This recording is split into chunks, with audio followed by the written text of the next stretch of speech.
Des singes volants qui s'ébattent dans les airs. Nouvelle formule, nouveaux thèmes et plusieurs surprises cette année au village fantôme de Kentley. La compagnie Animaction met de l'avant le contact humain en utilisant les comédiens pour remplacer toute la machinerie. Les animations, c'est vivante.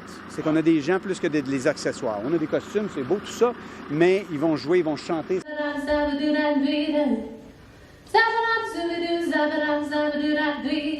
Des dizaines de comédiens sont derrière les mises en scène qui seront présentées au public en fin de semaine. Aspect intéressant, tous les costumes ont été confectionnés par Joanne Dufresne, costumière pour le Cirque du Soleil.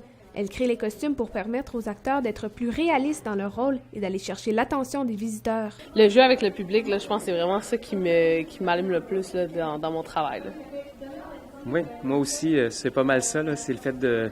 Évidemment, là, je fais mon personnage de chat, mais j'aime tout le temps voir... surtout avec les enfants, là, comme voir leur réaction puis faire vivre quelque chose d'un peu surnaturel pour eux. Là, ils croient tellement. Là. Le village fantôme de Kentley est maintenant complètement différent de ce qu'il était à ses débuts il y a 24 ans. La municipalité de Kentley a confié l'organisation à Animaction pour que ce soit plus animé et plus grandiose. Mais on a quand même conservé la populaire section de l'horreur du village. Section horreur qui demeure, les formules, on ne change pas quelque chose qui fonctionne. Parce que l'horreur est assez épeurant. Là, avant de se faire hospitaliser, on n'ira pas plus profond là-dedans. Mais on garde quand même une thématique animée. C'est ce qui arrive, c'est qu'on a une thématique de cirque, si tu veux, une thématique un peu foire. Plus de 9000 visiteurs costumés de l'Outaouais et de l'Est ontarien sont attendus samedi et dimanche au village fantôme de Kentley. Amanda Moisan, La Cité, à Kentley.